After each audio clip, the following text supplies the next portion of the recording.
ਅੱਜ ਦੇ ਇਸ ਵਿਸ਼ਲੇਸ਼ਣ ਦੀ ਸ਼ੁਰੂਆਤ ਕਰਦੇ ਹਾਂ। ਅੱਜ ਆਪਾਂ ਇੱਕ ਬਹੁਤ ਹੀ ਦਿਲਚਸਪ ਸਫ਼ਰ ਤੇ ਜਾਣ ਵਾਲੇ ਹਾਂ ਜੋ ਸਾਨੂੰ ਦਿਖਾਏਗਾ ਕਿ ਕਿਵੇਂ ਸਾਡੀਆਂ ਭੌਤਿਕ ਸਿੱਖਣ ਵਾਲੀਆਂ ਥਾਵਾਂ ਦੇ ਆਧੁਨਿਕੀਕਰਨ ਤੋਂ ਸ਼ੁਰੂ ਹੋ ਕੇ ਅੱਜ ਦੇ ਵਿਦਿਆਰਥੀ ਜੀਵਨ ਰੱਖਿਅਕ ਅਤੇ ਡਾਕਟਰੀ ਤੌਰ ਤੇ ਪ੍ਰਮਾਣਿਤ ਆਰਟੀਫੀਸ਼ੀਅਲ ਇੰਟੈਲੀਜੈਂਸ ਯਾਨੀ AI ਯਾਨੀ ਐਪਲੀਕੇਸ਼ਨਾਂ ਬਣਾਉਣ ਦੇ ਸਮਰੱਥ ਹੋ ਰਹੇ ਹਨ। ਇਹ ਪੂਰਾ ਇਕੋਸਿਸਟਮ ਬਹੁਤ ਹੀ ਕਮਾਲ ਦਾ ਹੈ। ਅੱਜ ਦੇ ਇਸ ਰੋਡਮੈਪ ਵਿੱਚ ਮੁੱਖ ਤੌਰ ਤੇ 5 ਪੜਾਅ ਹਨ। ਪਹਿਲਾਂ ਤਕਨੀਕੀ ਵਾਤਾਵਰਣ ਦਾ ਨਵਾਂ ਡਿਜ਼ਾਈਨ, ਫਿਰ ਡਿਜੀਟਲ ਟੂਲਸ ਬਾਰੇ ਚਰਚਾ, ਉਸ ਤੋਂ ਬਾਅਦ ਨੌਜਵਾਨਾਂ ਦੁਆਰਾ ਤਿਆਰ ਕੀਤੇ AI ਹੱਲ, ਮਾਨਸਿਕ ਸਿਹਤ ਤੇ ਐਪਸ ਦਾ ਪ੍ਰਭਾਵ ਅਤੇ ਅੰਤ ਵਿੱਚ ਇੱਕ ਸਬੂਤ ਆਧਾਰਿਤ ਭਵਿੱਖ ਦੀ ਉਸਾਰੀ ਬਾਰੇ ਅਸੀਂ ਜਾਣਾਂਗੇ। ਸੋ ਸਭ ਤੋਂ ਪਹਿਲਾਂ ਗੱਲ ਕਰਦੇ ਹਾਂ ਸਾਡੇ ਪਹਿਲੇ ਪੜਾਅ ਦੀ, ਤਕਨੀਕੀ ਵਾਤਾਵਰਣ ਦਾ ਨਵਾਂ ਡਿਜ਼ਾਈਨ ਯਾਨੀ ਇੱਕ ਨਵੀਂ ਬੁਨਿਆਦ ਦੀ ਉਸਾਰੀ। ਇਸ ਬੁਨਿਆਦ ਨੂੰ ਸਮਝਣ ਲਈ ਜ਼ਰਾ ਪੁਰਾਣੀਆਂ ਕੰਪਿਊਟਰ ਲੈਬਾਂ ਨੂੰ ਯਾਦ ਕਰੋ। ਉਹ ਇੱਕ ਦੂਜੇ ਤੋਂ ਵੱਖ ਤਾਰਾਂ ਨਾਲ ਜੁੜੇ ਡੈਸਕਟਾਪ ਅਤੇ ਸਖਤ ਫਰਨੀਚਰ ਵਾਲੀਆਂ ਸੁਸਤ ਥਾਵਾਂ ਹੁੰਦੀਆਂ ਸਨ, ਪਰ ਹੁਣ ਆਧੁਨਿਕ ਇਨੋਵੇਸ਼ਨ ਸੈਂਟਰਾਂ ਵੱਲ ਧਿਆਨ ਦਿਓ।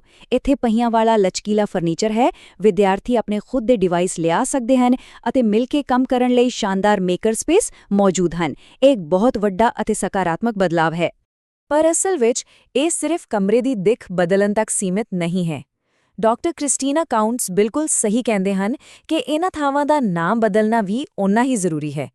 ਜਦੋਂ ਇਹਨਾਂ ਥਾਵਾਂ ਨੂੰ ਇਨੋਵੇਸ਼ਨ ਸੈਂਟਰ, ਲਰਨਿੰਗ ਲੈਬ ਜਾਂ ਡਿਸਕਵਰੀ ਜ਼ੋਨ ਕਿਹਾ ਜਾਂਦਾ ਹੈ ਤਾਂ ਇਹ ਸਪਸ਼ਟ ਕਰਦਾ ਹੈ ਕਿ ਇੱਥੇ ਹਰ ਤਰ੍ਹਾਂ ਦੇ ਸਿੱਖਣ ਦੇ ਤਰੀਕਿਆਂ ਦਾ ਸਵਾਗਤ ਹੈ, ਜਿਸ ਵਿੱਚ ਈ-ਸਪੋਰਟਸ ਅਤੇ ਰੋਬੋਟਿਕਸ ਵਰਗੇ ਨਵੇਂ ਪ੍ਰੋਗਰਾਮ ਵੀ ਖੁੱਲ੍ਹ ਕੇ ਸ਼ਾਮਿਲ ਕੀਤੇ ਜਾ ਸਕਦੇ ਹਨ।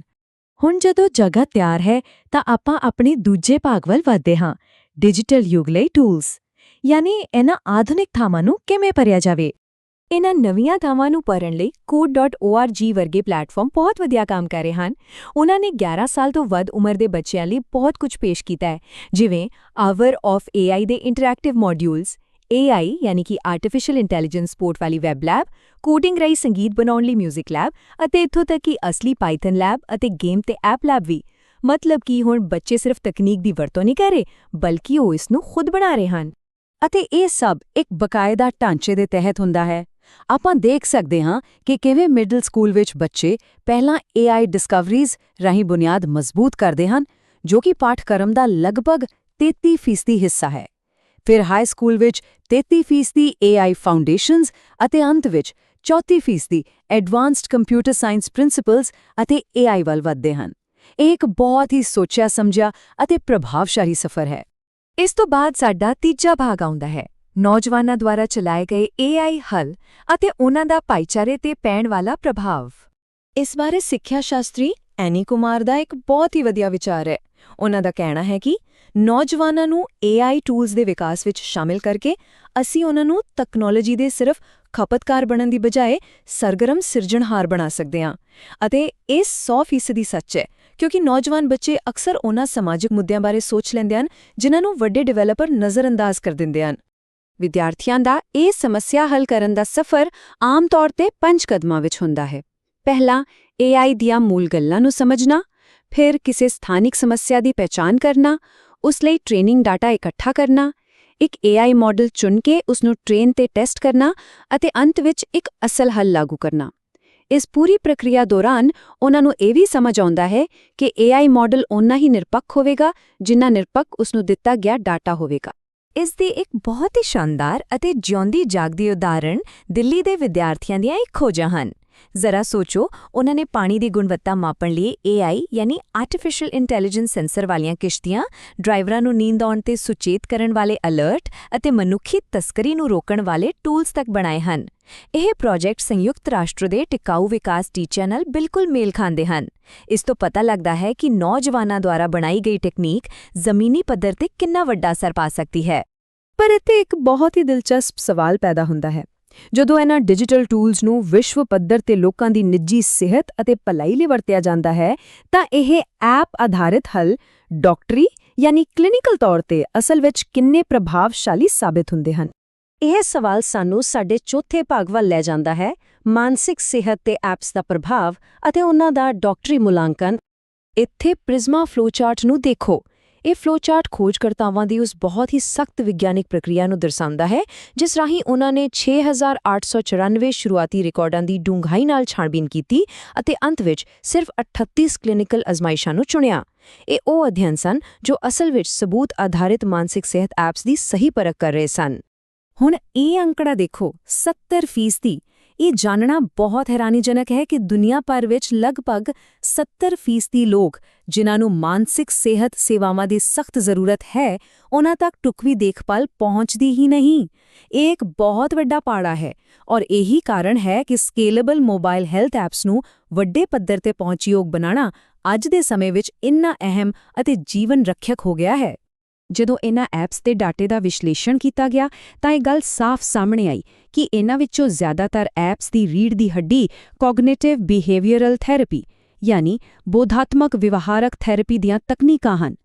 35 ਐਪਸ ਵਿੱਚੋਂ 30 ਐਪਸ ਨੇ ਕੋਗਨੀਟਿਵ ਚੇਂਜ ਯਾਨੀ ਬੋਧਾਤਮਕ ਬਦਲਾਅ ਦੀ ਤਕਨੀਕ ਨੂੰ ਸਭ ਤੋਂ ਵੱਧ ਵਰਤਿਆ ਹੈ। ਉਸ ਤੋਂ ਬਾਅਦ 24 ਨੇ ਕੰਟੈਕਸਟ ਇੰਗੇਜਮੈਂਟ ਅਤੇ 23 ਨੇ ਅਟੈਂਸ਼ਨ ਚੇਂਜ ਨੂੰ ਅਪਣਾਇਆ। ਸੋ ਇਹ ਕੋਗਨੀਟਿਵ ਚੇਂਜ ਜਾਂ ਬੋਧਾਤਮਕ ਤਬਦੀਲੀ ਅਸਲ ਵਿੱਚ ਹੈ ਕਿ ਆਸਾਨ ਸ਼ਬਦਾਂ ਵਿੱਚ ਇਹ ਲੋਕਾਂ ਨੂੰ ਘਟਨਾਵਾਂ ਪ੍ਰਤੀ ਆਪਣਾ ਨਜ਼ਰੀਆ ਬਦਲਣ ਵਿੱਚ ਮਦਦ ਕਰਦਾ ਹੈ ਤਾਂ ਜੋ ਉਹਨਾਂ ਘਟਨਾਵਾਂ ਨਾਲ ਜੁੜੀਆਂ ਭਾਵਨਾਵਾਂ ਨੂੰ ਬਦਲਿਆ ਜਾ ਸਕੇ। ਉਦਾਹਰਣ ਵਜੋਂ ਨਕਾਰਾਤਮਕ ਵਿਚਾਰਾਂ ਨੂੰ ਸਕਾਰਾਤਮਕ ਰੂਪ ਦੇਣਾ ਇਹ ਸਮਝਣਾ ਲਾਜ਼ਮੀ ਹੈ ਕਿਉਂਕਿ ਇਹ ਉਹ ਮੁੱਖ ਤਰੀਕਾ ਹੈ ਜਿਸ ਰਾਹੀਂ ਉਪਭੋਗਤਾ ਇਹਨਾਂ ਡਿਜੀਟਲ ਟੂਲਸ ਦੀ ਵਰਤੋਂ ਕਰਕੇ ਆਪਣੀ ਮਾਨਸਿਕ ਸਿਹਤ ਨੂੰ ਸਰਗਰਮੀ ਨਾਲ ਸੁਧਾਰਨ ਦੇ ਕਾਬਿਲ ਬਣਦੇ ਹਨ। ਹੁਣ ਆਉਂਦੇ ਹਾਂ ਸਾਡੇ ਅੰਤਿਮ ਅਤੇ 5ਵੇਂ ਭਾਗ ਤੇ, ਇੱਕ ਸਬੂਤ ਆਧਾਰਿਤ ਭਵਿੱਖ ਦੀ ਉਸਾਰੀ ਜਿਸ ਵਿੱਚ ਠੋਸ ਪ੍ਰਮਾਣੀਕਰਨ ਦੀ ਬਹੁਤ ਲੋੜ ਹੈ। ਵੱਖ-ਵੱਖ ਮਾਨਸਿਕ ਸਿਹਤ ਐਪਸ ਦੇ ਅਧਿਐਨਾਂ ਦੀ ਸਮਾਂ ਸੀਮਾ ਵੀ ਕਾਫੀ ਵੱਖਰੀ ਹੁੰਦੀ ਹੈ। ਕੁਝ ਅਧਿਐਨ ਸਿਰਫ 10 ਮਿੰਟ ਦੇ ਹੁੰਦੇ ਹਨ ਜਿਵੇਂ ਕਿ ਸਬਲਿਮਿਨਲ ਪ੍ਰਾਈਮਿੰਗ ਐਪ, ਕੁਝ 1 ਹਫ਼ਤੇ ਜਾਂ 4 ਹਫ਼ਤਿਆਂ ਦੇ ਹੁੰਦੇ ਹਨ। ਉੱਥੇ ਹੀ ਗਾਮਾ ਏਮਸ ਵਰਗੀਆਂ ਐਪਸ ਦੇ ਅਧਿਐਨ 8 ਹਫ਼ਤੇ ਅਤੇ ਡਾਊਨ ਡੌਗ ਐਪ ਦੇ ਅਧਿਐਨ 12 ਹਫ਼ਤਿਆਂ ਤੱਕ ਚੱਲੇ। ਇਸ ਦਾ ਸਿੱਧਾ ਜਿਹਾ ਮਤਲਬ ਇਹ ਹੈ ਕਿ ਭਾਵੇਂ ਇੱਕ 10 ਮਿੰਟ ਦਾ ਸੈਸ਼ਨ ਮੂਡ ਨੂੰ ਠੀਕ ਕਰ ਸਕਦਾ ਹੈ, ਪਰ ਅਸਲੀ ਅਤੇ ਲੰਬੇ ਸਮੇਂ ਦੇ ਕਲੀਨਿਕਲ ਫਾਇਦੇ ਸਾਬਿਤ ਕਰਨ ਲਈ ਬਹੁਤ ਲੰਬੇ ਅਧਿਐਨਾਂ ਦੀ ਜ਼ਰੂਰਤ ਹੁੰਦੀ ਹੈ।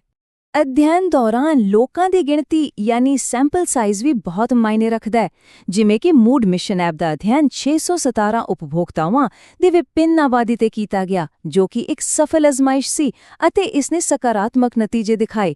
ਦੂਜੇ ਪਾਸੇ ਮਾਈਂਡਸਰਵ ਦਾ ਅਧਿਐਨ ਸਿਰਫ 23 ਲੋਕਾਂ ਤੇ ਹੋਇਆ ਜਿਸ ਕਰਕੇ ਇਹ ਕੋਈ ਠੋਸ ਨਤੀਜੇ ਨਹੀਂ ਦੇ ਸਕਿਆ। ਸਪਸ਼ਟ ਹੈ ਕਿ ਭਰੋਸੇਯੋਗ ਨਤੀਜਿਆਂ ਲਈ ਵੱਡੀ ਗਿਣਤੀ ਵਿੱਚ ਲੋਕਾਂ ਦਾ ਹੋਣਾ ਲਾਜ਼ਮੀ ਹੈ। ਬੇਸ਼ੱਕ ਮੋਬਾਈਲ ਹੈਲਥ ਹੈਲਥ ਦੇ ਭਵਿੱਖ ਸਾਹਮਣੇ ਕੁਝ ਵੱਡੀਆਂ ਚੁਣੌਤੀਆਂ ਵੀ ਹਨ। ਫੇਜ਼ 2 ਅਤੇ ਫੇਜ਼ 3 ਦੇ ਕਲੀਨਿਕਲ ਟ੍ਰਾਇਲਾਂ ਵੱਲ ਵਧਣਾ ਇੱਕ ਵੱਡਾ ਕੰਮ ਹੈ। ਇਸ ਤੋਂ ਇਲਾਵਾ ਖੁਦਕੁਸ਼ੀ ਵਰਗੇ ਗੁੰਝਲਦਾਰ ਵਿਵਹਾਰਾਂ ਨਾਲ ਨਜਿੱਠਣਾ, ਸਿਖਲਾਈ ਲਈ ਬਿਲਕੁਲ ਨਿਰਪੱਖ ਡਾਟਾ ਯਕੀਨੀ ਬਣਾਉਣਾ ਅਤੇ ਇਹ ਧਿਆਨ ਵਿੱਚ ਰੱਖਣਾ ਕਿ ਐਪਸ ਆਮੋ-ਸਾਹਮਣੇ ਹੋਣ ਵਾਲੀ ਥੈਰੇਪੀ ਦੀ ਥਾਂ ਨਹੀਂ ਲੈ ਸਕਦੀਆਂ, ਸਗੋਂ ਉਸ ਦੀ ਮਦਦ ਕਰ ਸਕਦੀਆਂ ਹਨ। ਇਹਨਾਂ ਰੁਕਾਵਟਾਂ ਨੂੰ ਪਾਰ ਕਰਨਾ ਸਭ ਤੋਂ ਜ਼ਰੂਰੀ ਹੈ। ਸੋ ਇਨ੍ਹਾਂ ਸਾਰੀਆਂ ਕੜੀਆਂ ਨੂੰ ਜੋੜੀਏ ਤਾਂ ਇਸ ਪੂਰੇ ਈਕੋਸਿਸਟਮ ਦਾ ਅਸਲ ਵਾਧਾ ਕੀ ਨਿਕਲਦਾ ਹੈ? ਇਹ ਕਿ ਇੱਕ ਆਧੁਨਿਕ ਲੈਬ ਵਿੱਚ ਬੈਠੇ ਵਿਦਿਆਰਥੀ ਦੁਆਰਾ ਲਿਖੇ ਗਏ ਛੋਟੇ ਜਿਹੇ ਕੋਡ ਤੋਂ ਲੈ ਕੇ ਵਿਸ਼ਵ ਪੱਧਰੀ ਸਿਹਤ ਹੱਲਾਂ ਤੱਕ ਦਾ ਸਫ਼ਰ ਪੂਰੀ ਤਰ੍ਹਾਂ ਸੰਭਵ ਹੈ ਜੇਕਰ ਆਪਾਂ ਅੱਜ ਪਹੁੰਚਯੋਗ ਸਿੱਖਿਆ ਅਤੇ ਵਧੀਆ ਸਾਧਨ ਮੁਹੱਈਆ ਕਰਵਾਉਂਦੇ ਹਾਂ ਤਾਂ ਹੀ ਕੱਲ੍ਹ ਦੀਆਂ ਇਹ ਸਬੂਤ ਆਧਾਰਿਤ ਤਕਨੀਕਾਂ ਤਿਆਰ ਹੋਣਗੀਆਂ।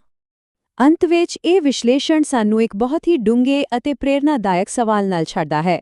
ਜਿਵੇਂ ਕਿ ਅੱਜ ਸਾਡੇ ਨੌਜਵਾਨ ਕੱਲ੍ਹ ਦੀ ਆਰਟੀਫੀਸ਼ੀਅਲ ਇੰਟੈਲੀਜੈਂਸ ਦੇ ਮੁੱਖ ਨਿਰਮਾਤਾ ਬਣ ਰਹੇ ਹਨ, ਤਾਂ ਸੋਚੋ ਕਿ ਡਿਜੀਟਲ ਸਿਰਜਣਹਾਰਾਂ ਦੀ ਇਹ ਅਗਲੀ ਪੀੜ੍ਹੀ ਵਿਦਿਆਰਥੀਆਂ ਦੁਆਰਾ ਬਣਾਈ ਗਈ ਕਿਸੇ ਐਪ ਰਾਹੀਂ ਦੁਨੀਆ ਦੀ ਅਗਲੀ ਕਿਹੜੀ ਵੱਡੀ ਚੁਣੌਤੀ ਨੂੰ ਹੱਲ ਕਰੇਗੀ। ਇਹ ਸੋਚਣਾ ਹੀ ਆਪਣੇ ਆਪ ਵਿੱਚ ਬਹੁਤ ਰੋਮਾਂਚਕ ਹੈ। ਸਾਡੇ ਨਾਲ ਜੁੜਨ ਲਈ ਬਹੁਤ-ਬਹੁਤ ਧੰਨਵਾਦ।